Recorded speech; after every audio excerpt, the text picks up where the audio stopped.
Banks in Switzerland are hurting. Banks in China are hurting. Amazon is hurting. Meta is hurting. Google is hurting. Elon Musk bought Twitter. If you think the world is falling apart, yes, yes it is. Hey everyone, this is Chris. Welcome back to the channel, and this is your daily Uncut News. So I want to start with this. We're going to talk about impaired credit today. I just want to go to the definition in case you guys don't know. It's fun to learn these things together. So here we go. Impaired credit occurs when there has been a deterioration in the credit worthiness of an individual or entity. This is usually reflected through a lower credit score in the case of an individual, or a reduction in credit rating assigned to an entity or debt issued by a rating agency or lender. As a result, the borrower whose credit has been impaired will generally have less accessibility to credit facilities and will have to pay a higher rate of interest on loans. Impaired credit may either be a temporary situation that can be reversed or an early sign that the borrower could face potential major financial distress down the road. In either case, impaired credit is not a good omen. Moreover, I just want to just do one more of this here. Loans are considered impaired when, based on current information and events, it is probable that the creditor will be unable, that's the key, unable to collect all interest and principal payments due to according to contractual terms, a loan agreement. The reason why I'm bringing this up is because we have a situation in China. You can see it right here. So this is the Bank of East Asia, and headline, China's property crisis is fueling record loss, guys, in BEA debt.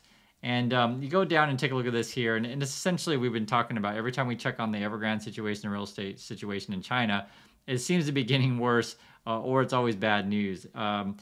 China's property debt crisis is deepening challenges for creditors. The latest is a record drop in bonds from a Hong Kong-based lender with comparatively high rate of soured loans to the sector.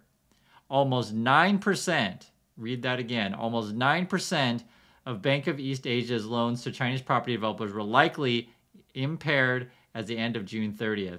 That outstrips 3 to 6% for major Chinese peers. So, other Chinese banks have got 3 to 6% of their loans are impaired. Bank of East Asia, 9%. This is a real problem when essentially the money is disappearing and not coming back. Moreover, as the stress in Chinese property debt mounts, the yield to next call of BEA's 5.87%, additional Tier 1 note, has jumped to a record 572 basis points. So it jumped. So potentially you're trying to get people to buy these things, but no one wants them. And they're like, hey, we'll give you, 16.9% return if you buy them. But, when a debt is bad and you don't think they're going to pay it back, right?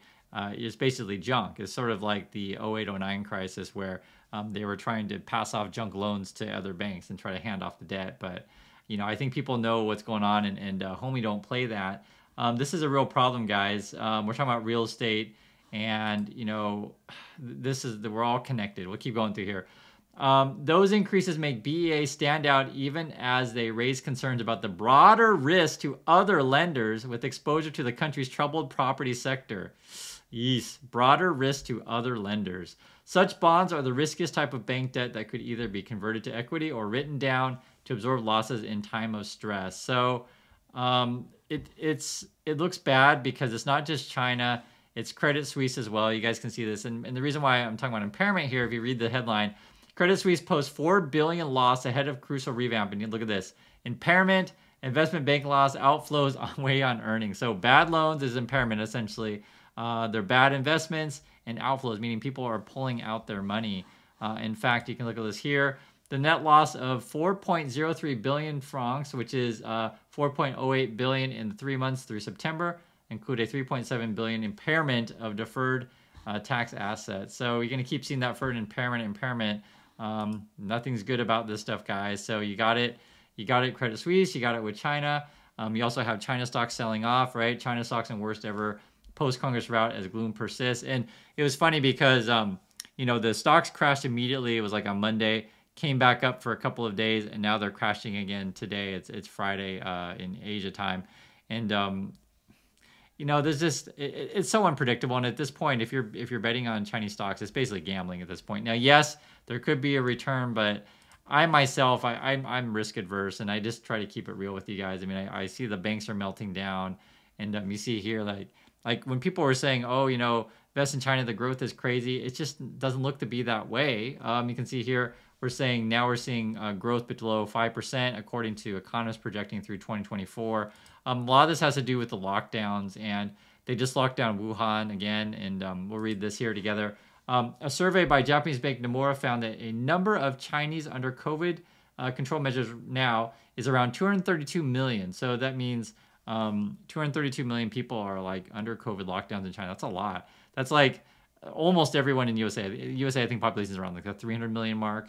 You can see here, this is 31 cities, which is represents 24.5% of their GDP. And also, too, I believe the numbers were like 1 out of 6 people in China are on lockdown, essentially. It is unreal, like how big this is, and they're still locking down people. Now, you could certainly make the case that it's not a COVID situation at all, that they just want to control everything. You could make that case. I mean, we have no idea what the real numbers are in COVID at all in China. None of us will know. And I will tell you, though, that these people that she has picked, that they're loyalists, right? And the big money, they're pulling their money out of China. They're just like, it's not worth it. I just want cash. Give me that cash, and protect ourselves. And the other thing is, too, which I think is going on, I have no proof. I have zero proof. Just be aware. But North Korea keeps acting up, and I just feel like China must be egging them on, or Russia must be egging them on, or something. Like I said, I have zero proof. No proof. Just keep that, be real. I have no proof, but it just seems awfully peculiar that North Korea has been really, really active now. So I wouldn't be shocked if they're in cahoots in some way. But yeah, this is just like a few minutes ago. I'm like, oh my God, he's launching more missiles at us. And I'm in Busan, Korea, so I do care about this stuff. I don't want people throwing missiles at us. You guys wouldn't like it either if like people are shooting missiles over Miami or New York. You wouldn't like it. I don't like it. So, and I said, I guess the good news or bad news, however you want to look at it, Elon Musk is buying Twitter. I just made a video on that one, but my feeling on this is that he didn't want to buy, and he was forced to buy it at this high price, and a lot of people are going to lose a lot of money, and you're going to get a lot of bad, situations where people are losing and angry, and you're going to get all these rumors and things coming out. It's been like this for a while, where Twitter people were fearful for their jobs, the same way that people at Meta were fearful for their jobs. And it's a crazy time where you have these CEOs like with tons and tons of money, basically billionaires, like saying, "Hey, I can do whatever I want," and all these regular people are like, "Yo, I just want to keep my job. Please don't waste money, please." And like you got the banks melting down as well, and things just don't look that good, guys. I mean, you can see this. Amazon was slowing down. I think the stock was something down like 17%. The shares at one point were down 20, and they were forecasting, they were forecasting a much lower essentially Christmas season than what we originally thought. And I've been warning you guys about this, that with going into recession, anything consumer related looks pretty weak, and evidently anything connected to the essentially meltdown of the Chinese real estate also looks very, very weak. Every time I check on the Chinese housing market, it just seems like no one's paying anyone, and it could be a big meltdown. Plus, you have the government going crazy over there. So that's what's up with that. And, there is at least one bright spot here, and this is in USA, in the state of Maine. And if you guys are in Maine, please chime in. They're removing offensive license plates. So evidently, this is a real thing. If you guys know this in USA, you can customize your license plate, and you can put like bad words on your license plate, and so Maine is going to cut back on that. So if you wanted some good news, that's it. Is Maine is cleaning up the language of the license plate, and so you don't have to cover your kids' eyes as you're driving down the freeway in Maine. So anyway, I do appreciate everyone's time. Love to hear your thoughts on these things, and this has been your daily Uncut News.